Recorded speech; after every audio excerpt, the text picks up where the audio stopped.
Hello friends, welcome back to our channel. இன்னைக்கு நம்ம சேனல்ல என்ன பார்க்க போறோம்னா fridge cleaning organization பத்தி தான் பார்க்க போறோம். நம்ம வீட்ல யூஸ் பண்ற fridge weekly once அப்படி முடியாதவங்க monthly once அது ஃபுல்லா நம்ம switch off பண்ணிட்டு ஃபுல்லா clean பண்ணி வச்சிட்டோம்னா fridge வந்து ரொம்ப ஸ்மெல் வராம நீட்டா இருக்கும். அதே போல நிறைய அந்த நம்ம எடுக்கிற திங்ஸோட அந்த டஸ்ட் எல்லாம் அதுல படிஞ்சிருக்கும். அந்த ஷெல்ஃப் எல்லாம் க்ளீனாவும் ஆயிடும். நம்ம வீக்லி ஒன்ஸ் முடியாதவங்க மந்த்லி ஒன்ஸ் ஆது ஃப்ரிட்ஜை நீட்டா க்ளீன் பண்ணி வச்சுக்கணும். அப்பதான் பார்க்க வந்து நல்லா இருக்கும். நம்ம யூஸ் பண்ற பொருளை எடுக்கிறப்பவும் நீட்டா இருக்கும். எந்த டஸ்ட்டும் இருக்காது. வாங்க வீடியோக்குள்ள போலாம். நம்ம ஃப்ரிட்ஜை க்ளீன் பண்றதுக்கு முன்னாடி எப்பவுமே மெயின் ஸ்விட்சை ஆஃப் பண்ணிடுங்க. ஃப்ரிட்ஜ் ஃப்ளக் பாயிண்ட் இருக்கு இல்லையா, அந்த ஸ்விட்சை ஆஃப் பண்ணிட்டு தான் நம்ம துடைக்கணும்.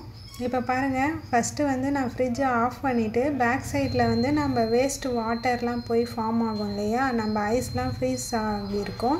அந்த பட்டனை ப்ரெஸ் பண்ணி விட்டா அந்த ஐஸோட வாட்டர்லாம் பின்னாடி போயிட்டு தான் இங்கே ஒரு டப்பு மாதிரி இருக்கும், அதில் ஃபார்ம் ஆகும். நான் அந்த தண்ணியை எடுத்து ஊற்றிட்டு அதுக்கப்புறமா நீட்டாக துடைச்சிட்ருக்கேன். இங்கே வந்து வயர்லாம் இருக்கும், நம்ம பார்த்து ஹேண்டில் பண்ணணும். அதுக்கு தான் எப்பயுமே ஸ்விட்ச் ஆஃப் பண்ணிவிட்டு யூஸ் பண்ணணும். இந்த தண்ணியை எடுத்து ஊற்றிட்டு நான் ஃபுல்லாக துடைச்சிட்டேன். அந்த டப்பு வந்து நம்ம கழுவிட்டு அதில் கொஞ்சமாக கல்லுப்பு போட்டு இதில் திரும்ப ஃபிக்ஸ் பண்ணிட்டோம்னா நமக்கு அந்த தண்ணி அதில் ஸ்டோர் ஆகும்போது கொசுக்கள்லாம் அதில் உட்காராது. கொசுக்கள் உட்காந்து தேவையில்லாமல் அதில் இதை பாருங்கள், இந்த டப்பு தான். இதில் கொஞ்சமாக நான் கல்லுப்பு போட்டுட்டு அதில் ஃபிக்ஸ் பண்ணிடுறேன்.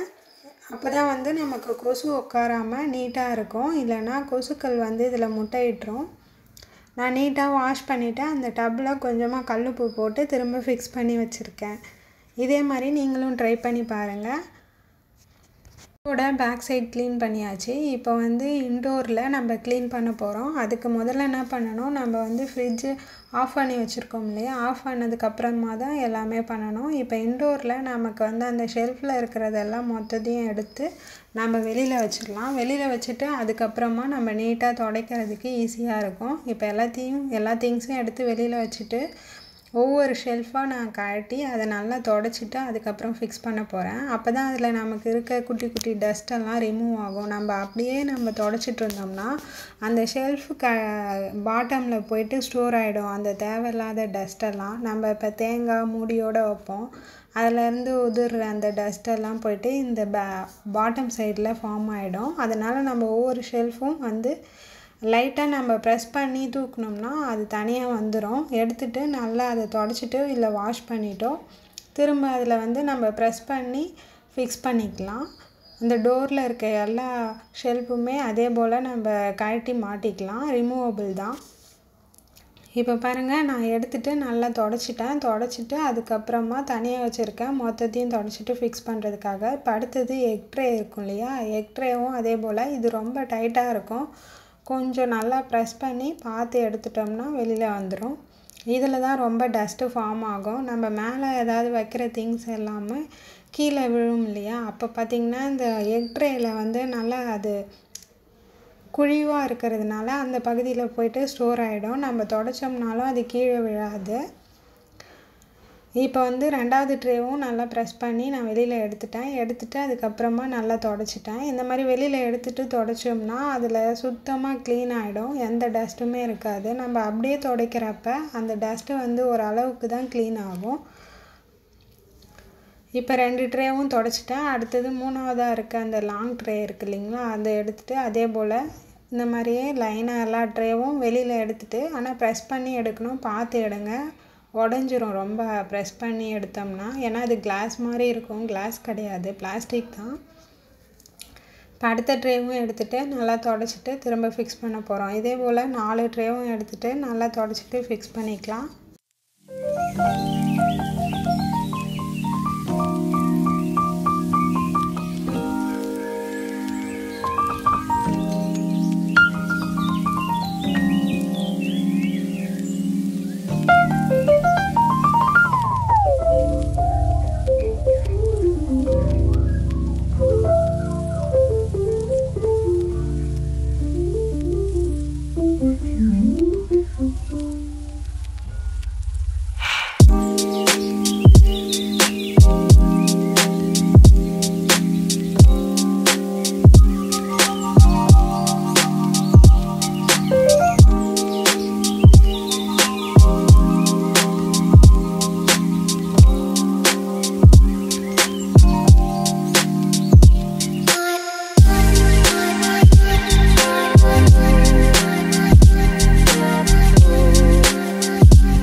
ஃப்ரிட்ஜோட டோர் சைடு ஃபுல்லாக நீட்டாக க்ளீன் பண்ணியாச்சு. எவ்வளோ ஒயிட்டாக இருக்குது பாருங்கள்.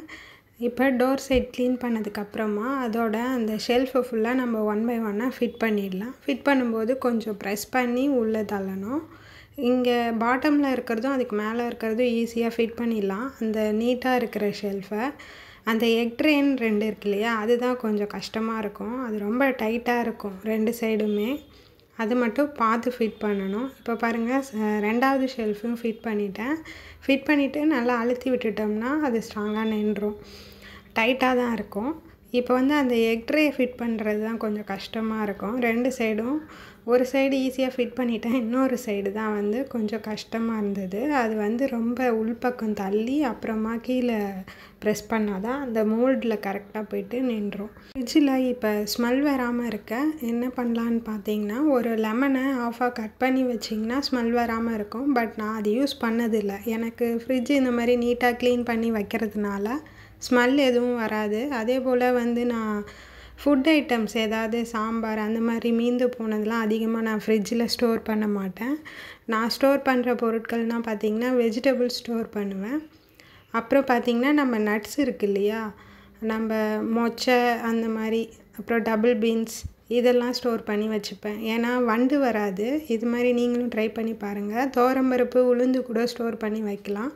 நான் அது ரெகுலர் யூஸ் பண்ணுறதுனால அதை ஸ்டோர் பண்ண மாட்டேன். பச்சை பயிறு அப்புறம் நட்ஸ் இருந்தால் நட்ஸு ஸ்டோர் பண்ணுவேன். அப்புறம் பார்த்திங்கன்னா பாதாம் பருப்பு, முந்திரி இதெல்லாம் கூட ஸ்டோர் பண்ணலாம். ஜிஞ்சர் கார்லிக் பேஸ்ட்டு நானே ரெடி பண்ணி ஒரு 1 மந்த் இல்லை 2 வீக்ஸ் கூட ஸ்டோர் பண்ணி வச்சுப்பேன். அந்த மாதிரி நம்மளே அரைச்சி ஸ்டோர் பண்ணுறப்ப அது ஸ்மெல் எதுவும் வராது, கலரும் மாறாது. நம்ம கடையில் வாங்குகிற ஜிஞ்சர் கார்லிக் பேஸ்ட்டு ரொம்ப கருப்பு கலரில் இருக்கும். அதனால் அது அதிகமாக நான் வாங்குறது இல்லையா. அது ஒரு கவரில் போட்டு ஃப்ரிட்ஜில் ஒரு பாக்ஸில் ஸ்டோர் பண்ணிட்டிங்கன்னா அது வண்டே வைக்காது. இதே நம்ம வெளியில் வச்சோம்னா ஒரு 2 மந்த்ஸ்லேயே அந்த குண்டு மஞ்சளில் வண்டு வச்சிடும். இப்போ பாருங்கள், நான் டோர் சைடு உள்ள ஷெல்ஃபெல்லாம் நீட்டாக அடுக்கி க்ளீன் பண்ணி வச்சுட்டேன். அதே போல் உள்ள இன்னர் சைடும் நல்லா க்ளீன் பண்ணி எல்லா ஷெல்ஃபும் எடுத்து வச்சுட்டேன். அந்த பேஸ்கெட் இருக்கு இல்லையா, அது நான் வாஷ் பேஷனில் கழுவி தொடச்சி எடுத்து வச்சுட்டேன். காய்கறிலாம் நான் அந்த மாதிரி தனித்தனியாக கவர் போட்டு நீட்டாக அடுக்கி வச்சுருவேன். அப்போ தான் எடுக்கிறதுக்கு நல்லா வசதியாக இருக்கும். நம்ம சேனலில் இந்த வீடியோ பிடிச்சிருந்தால் லைக் பண்ணுங்கள், ஷேர் பண்ணுங்கள் அண்ட் சப்ஸ்கிரைப் பண்ணுங்கள். தேங்க்ஸ் ஃபார் வாட்சிங்.